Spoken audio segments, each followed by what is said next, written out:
নমস্কার বন্ধুরা, আমার চ্যানেলের নতুন আরেকটা ভিডিওতে তোমাদেরকে স্বাগত জানাচ্ছি। আজকে একটা একদম ইউনিক রেসিপি শেয়ার করব তোমাদের সঙ্গে। দেখা যাক কি রেসিপি।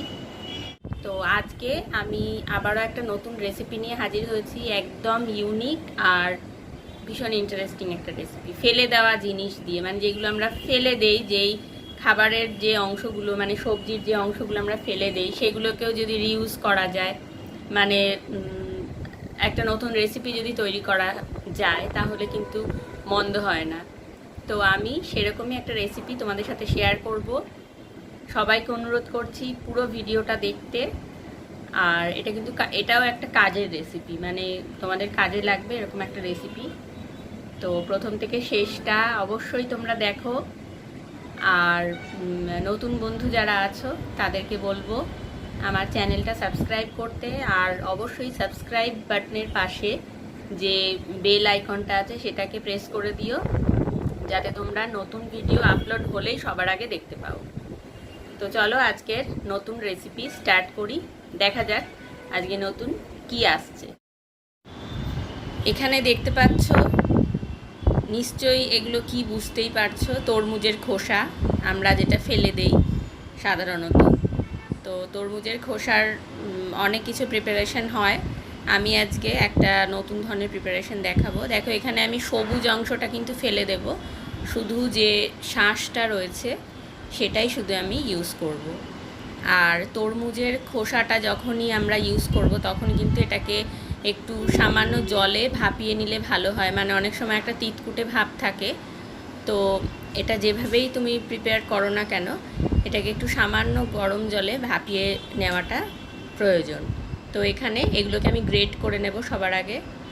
দেখো আমি তরমুজের খোসাটাকে, মানে শাঁসটাকে আর কি, আমি খুব ভালো করে গ্রেটারের সাহায্যে গ্রেট করে নিয়েছি। আর এটাকে গ্রেট করার পর এটাকে চিপে চিপে স্কুইজ করে জল বের করেছি। এই বেশ অনেকটা পরিমাণ জল বেরিয়েছে। এতেও কিন্তু তিতভাব কেটে যায় বেশ খানিকটা। তাও যদি তোমাদের মনে হয় যে একটু ভাপিয়ে নেওয়া দরকার তাহলে নিতে পারো। তো এবার আমি এগুলোকে একটা পাত্রের মধ্যে নিয়ে নিয়েছি।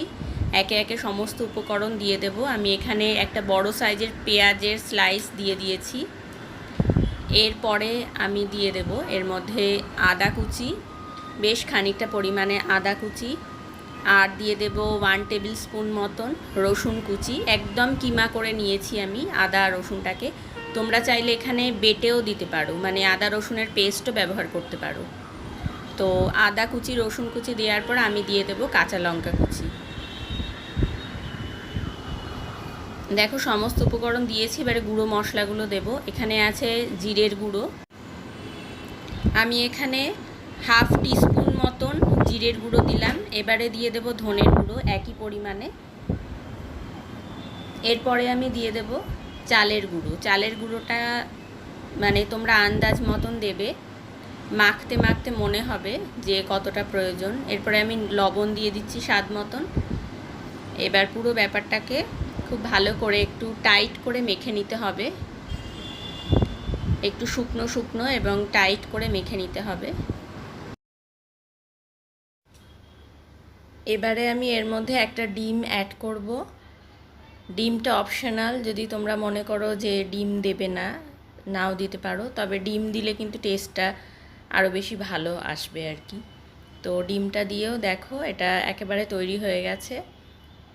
এবারে আমি কড়াইতে তেল গরম করতে দিয়েছি, সাদা তেল। তেলটা গরম হয়ে গেলে পরে যে মণ্ডটা আমি তৈরি করেছি সেটার থেকে অল্প অল্প পরিমাণে নিয়ে আমি পকোড়ার আকারে ভেজে নেব। একে একে সব পকোড়াগুলো আমি ভেজে নেব। এটা তোমরা চাইলে ডিপ ফ্রাই করতে পারো, মানে অনেকটা বেশি পরিমাণে তেল দিয়ে ডিপ ফ্রাই করে নিতে পারো। আমি কিন্তু এখানে বেশি তেল দেইনি, অল্প তেল দিয়ে এপিট ওপিট করে খুব ভালো করে লাল লাল করে ভেজে নিয়েছি। আর অবশ্যই এটাকে লো টু মিডিয়াম ফ্লেমে রেখে ভাজতে হবে, যাতে ভেতরটা পর্যন্ত কুক হয়ে যায়।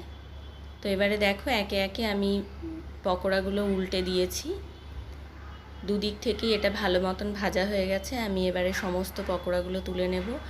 আমি আর একটা ব্যাচে দিয়েছি পকোড়া, তো রেসিপিটা তোমাদের কেমন লাগলো তোমরা কিন্তু অবশ্যই কমেন্টে জানিও। কাসুন্দি সহযোগে বা তোমাদের পছন্দ মতন যে কোনো সস সহযোগে তোমরা এটা ইভিনিং স্ন্যাক্স হিসেবে খেতে পারো। যদি ভালো লেগে থাকে আমার আজকের এই রেসিপিটা, তাহলে অবশ্যই ভিডিওতে একটা লাইক করতে ভুলো না। নতুন বন্ধুদেরকে বলবো চ্যানেলটা সাবস্ক্রাইব করো, যাতে নতুন নতুন এরকম আরও অনেক ভিডিও তোমরা পেতে পারো। আজকের মতো তাহলে এটুকুই। পরবর্তী ভিডিওয় আবারও দেখা হচ্ছে। ধন্যবাদ।